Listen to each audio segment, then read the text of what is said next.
Olá, galerinha, tudo bem? Eu sou a professora Ediane do Colégio Liceu e estamos aqui para mais uma aula de matemática. Vamos retomar o conteúdo que estávamos estudando na aula passada. Alguém lembra aí do conteúdo?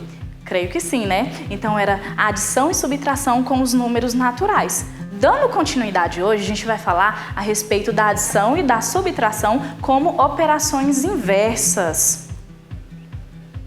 Então, primeira coisa que a gente precisa saber, o que é uma operação inversa? Lembra que em sala a gente fala muito a respeito dos termos que a gente usa para tratar em diversas situações? Então, primeira coisa que a gente deve observar é o nome, operações inversas. Então, ou seja, que são opostas, né, que são diferentes.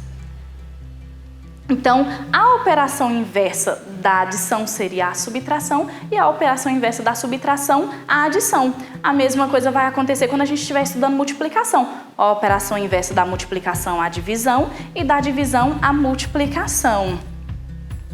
Temos aí os sinais, mostrar pra gente a diferença entre um e outro. Então, adição inverso da subtração e multiplicação inverso da divisão. Em que número pensei? Quando a gente está falando de operações inversas, é muito interessante a gente observar que o número ele não vai estar ali presente para a gente saber qual que é. Vamos ter o resultado, a parcela, se for uma adição, e uma das parcelas vai estar oculta. Vamos observar agora no exemplo? Então temos o exemplo. Leia aí com a tia. Vê se adivinhas. Pensei no número. Adicionei 12 e obtive 40. Em que número pensei? Então, a primeira coisa que a gente percebe aí é que uma das parcelas está oculta. Então, a gente só tem uma parcela, que é o 12. Só que a gente tem o resultado, que é o 40. Então, para a gente conseguir ter o resultado dessa operação, para a gente descobrir qual que é essa parcela, a gente vai precisar realizar a operação inversa. Se lá no meu probleminha está falando que eu adicionei, significa que a operação que a gente vai utilizar é a adição. Porém, eu não estou querendo saber a resposta, eu estou querendo saber qual que é a parcela que está oculta. Então, aí sim a gente vai utilizar a operação inversa. E a operação inversa da adição será a subtração.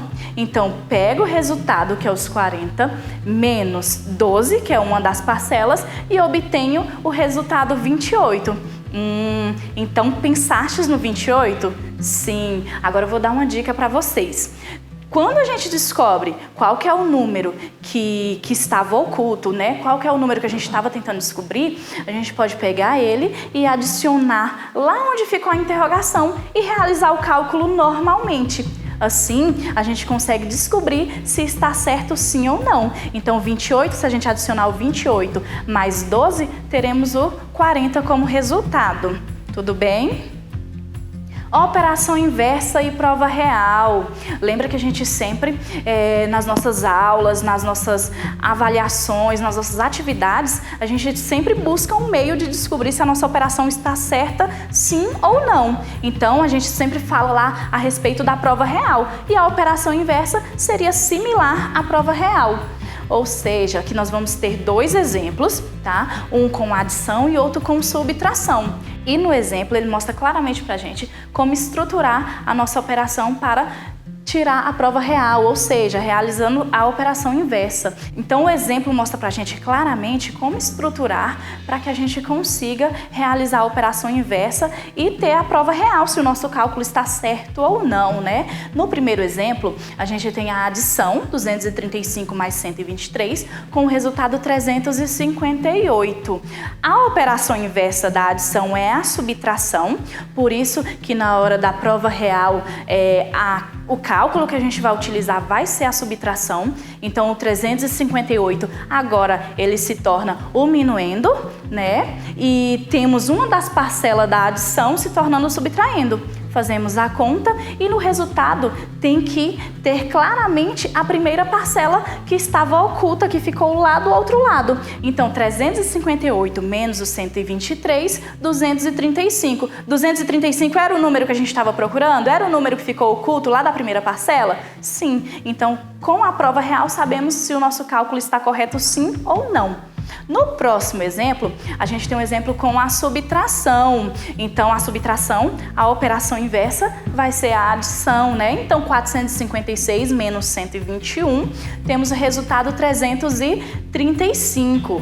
Na hora da prova real, vamos utilizar a operação inversa.